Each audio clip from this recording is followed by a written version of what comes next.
ने अपने शरीर का भार बढ़ाया। मैया धरती पर गोविंद को रखे हैं और कुछ काम करने के लिए गए हैं। इधर गोविंद ने तृणावर्त को इशारा किया, आइए मामा जी लीला हो जाए। मामा जी आए हैं बवंडर के रूप में, गोविंद उनके ऊपर सवार हुए हैं और पूरा मथुरा गोकुल को उनके ऊपर बैठकर ही दर्शन कर रहा है, क्योंकि आगे जो लीला करनी है उनको।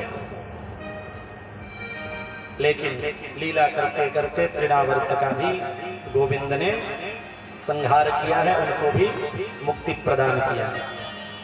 देखिए, इन लीलाओं को हम विस्तार इसलिए नहीं कर रहे हैं क्योंकि कथा यात्रा बहुत है और संक्षिप्त में ही श्रवण करते करते आगे बढ़नी है।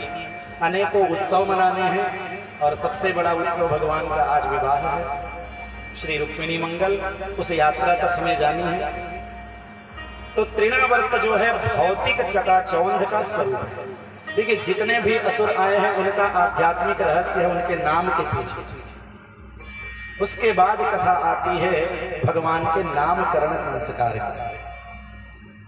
तो नामकरण संस्कार की जब बात आती है तो सुखदेव जी महाराज कथा प्रारंभ करते हुए कहते हैं, गर्गः पुरोहितो राजन् यदूनां सुमहातपाः व्रजन् जगामनन्दस्य वसुदेव प्रचोदितः।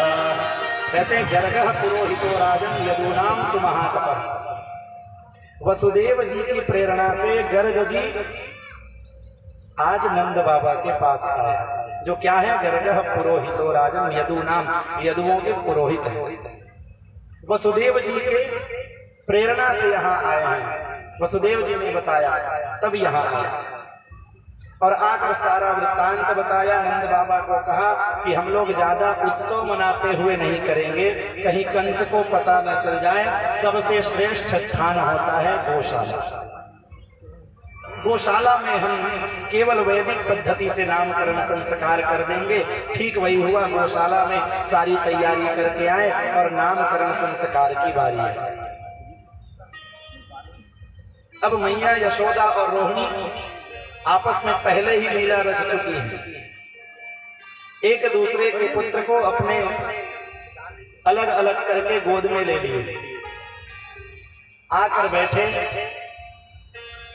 नामकरण संस्कार प्रारंभ हुआ है। उसके पहले जैसे ही गर्ग मुनि ने भगवान के स्वरूप को देखा, एक टक देखते ही रह गए, मानो उनकी समाधि लग गई। इस प्रकरण में भी यदि विस्तार किया जाए तो अनेकों कथाएं, पर हम केवल स्पर्श करते हुए चलेंगे। नामकरण संस्कार की बारी आई तो अयम तु रोहिणी पुत्रः। मैया यशोदा ने जिस बालक को अपने गोद में ली हैं उनको दिखाते हुए कहते हैं अयं तो रोहिणी पुत्रः, क्योंकि ये दोनों आपस में मंत्रणा करके आई हैं। सुने हैं कि गर्ग महाराज बहुत बड़े ज्योतिषाचार्य हैं। जरा पता लगाया जाए कि कितने उच्च कोटि के ज्योतिषाचार्य। तो मैया रोहिणी ने किनको लिया है? गोविंद को, और यशोदा मैया बलराम।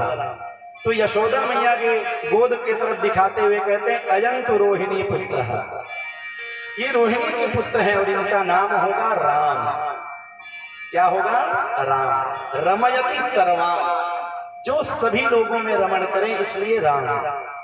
और इनका एक नाम संकर्षण होगा, क्योंकि योग माया ने संकर्षण करके और इनको इनके लीलाओं के आधार पे और भी अनेक नाम हैं। इनको हलधर भी कहेंगे और बलराम भी कहेंगे, क्योंकि इनका अस्त्र शस्त्र हल है। भगवान श्री कृष्ण के नामकरण की बात आई तो कहते हैं इनके तो अनेकों नाम हैं और अनेकों स्वरूप हैं। क्या कहते हैं रामचरितमानस में?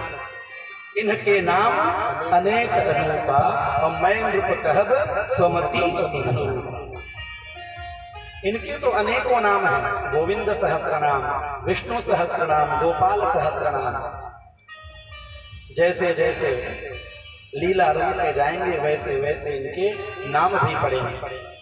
जब छोटे छोटे बछड़े को चलाएंगे तो वत्सपाल हो जाएंगे, गोचारण करेंगे तो गोपाल हो जाएंगे, इस तरह इनके अनेकों नाम होंगे, पर इनका नाम कृष्ण होगा। और कृष्ण शब्द का भी अर्थ बताते हैं, जो सबको अपने तरफ आकर्षित कर दे। कृष्ण शब्द जब लिखेंगे तो नीचे जो रेफ है, वैसे तो व्याकरण की दृष्टि से रेफ की 3 गति होती है, ये अलग विषय है, पर जब कृष्ण लिखेंगे तो क के नीचे जो रेफ लगा है वो टेढ़ा है, ऐसे उल्टा ऐसे। और जब मछली पकड़ने वाला व्यक्ति को मछली पकड़ना होता है तो उसका जो कांटा होता है वो टेढ़ा रहता है। मानो भगवान श्री कृष्ण सभी जीवों को पकड़ पकड़ के अपने में समाहित करते हैं, इसलिए कृष्ण। दोनों का नामकरण संस्कार हुआ है, लेकिन माताओं ने कहा ये कृष्ण और बलराम संकर्षण इत्यादि कहने में हमें कठिनाई होती है, हम तो इनको कनुआ और बलुआ कहते हैं। माताओं का नाम बड़ा प्यारा होता है, छोटा छोटा नाम रखते हैं, हम तो इन्हें कन्हैया कहेंगे और बलदाऊ कहेंगे। लेकिन नाम की सार्थकता हो ये ध्यान में रखनी चाहिए। आजकल तो कुछ भी नाम रखने लगे। आगे भगवान की बाल लीला, जब थोड़े दिन और हुए, भगवान धीरे धीरे अपने घुटने के बल जब चलने लगे तो समस्त ब्रजवासियों को भगवान आनंदित कर रहे हैं। एक बार मैया यशोदा ने दोनों बालकों को बढ़िया सजा धजा के तैयार किया। दोनों बालक घुटने में चलते चलते चलते व्रज में गए हैं, वहां के धूल को नमस्कार किया है और वहां के कीचड़ में गोविंद लोटने लगे। मैया ने कितना बढ़िया पीतांबर वस्त्र पहनाया है, बढ़िया से सजाया धजाया है, लेकिन गोविंद जाकर कीचड़ में लेटे और वापस आए। मैया ने इनके स्वरूप को देखा तो मैया कहती हैं, अरे कन्हैया तुम ये बताओ, पूर्व जन्म में सूकर थे क्या जो नाली में लौट के आए हो? भगवान भी कहते हैं, अरे अरे मैया आप तो मेरे पूर्व जन्म के बारे में भी जानती हो, सच ही कह रही हो, मैं पूर्व जन्म में सूकर ही था। आपने देखा भगवान वाराह रूप में आए थे। तो ऐसे लीला करते करते ब्रजवासियों के सहित नंद बाबा, मैया यशोदा सबको भगवान मोहित कर रहे हैं, प्रसन्न कर रहे हैं। उसके बाद कथा आती है भगवान के मृदा भक्षण। एकदा क्रीडमानास्ते रामाद्या गोपदारका। एक बार भगवान श्री कृष्ण बलदाऊ भैया के समेत अनेकों बाल गोपाल के साथ क्रीड़ा करने के लिए गए। और क्रीड़ा करते करते भगवान ने देखा ब्रज रज है, तो भगवान धीरे से ब्रज के रज को अपने मुख में डाले। व्रज की रज की अत्यंत महत्व। व्रज का रज कोई साधारण धूल मिट्टी नहीं है। व्रज के रज रज में कण कण में गोविंद का वास है, और वहां बड़े बड़े संत, बड़े बड़े महात्मा, ब्राह्मण लोग रहते हैं। मानो ब्रज रज की महिमा बताने के लिए ही गोविंद ने मृदा भक्षण किया। लेकिन आकर बलदाऊ भैया मैया यशोदा को बताती हैं कि अरे मैया ये कन्हैया अब मृदा भक्षण करने लगा, मिट्टी खाने लगा है। और आप देखे होंगे छोटे छोटे बालक जो भी हाथ में पाते हैं सब खा जाते हैं, क्योंकि बालक और जो बंदर, इनको जो चीज प्रिय लगता है सीधे अपने मुंह में ले जाते हैं। छोटे से बोध बालक को आप कुछ भी दीजिए, वो बिना विचार करे मुंह में, और बंदर को भी कुछ भी दीजिए मुंह में और जगह बना के रख लेते। मैया ने डांट लगाया, अरे कन्हैया तुम्हारे को खाने के लिए माखन मिश्री कम पड़ रहा है क्या कि तुम मिट्टी खाने लगे? और यहाँ डांटने पे भी संत जन बताते हैं मैया यशोदा का गोविंद के प्रति वात्सल्य है, इसलिए वो डांट रही है कि कहीं मेरे कन्हैया का पेट खराब ना हो जाए। अरे कन्हैया हमारे यहाँ माखन मिश्री की कमी है क्या? 9 लाख तो गईये हैं। मैं कितना प्रेम से तुम्हें दूध दही माखन इत्यादि खिलाती हूँ, मृदा भक्षण मिट्टी खाने की आवश्यकता क्या पड़ी?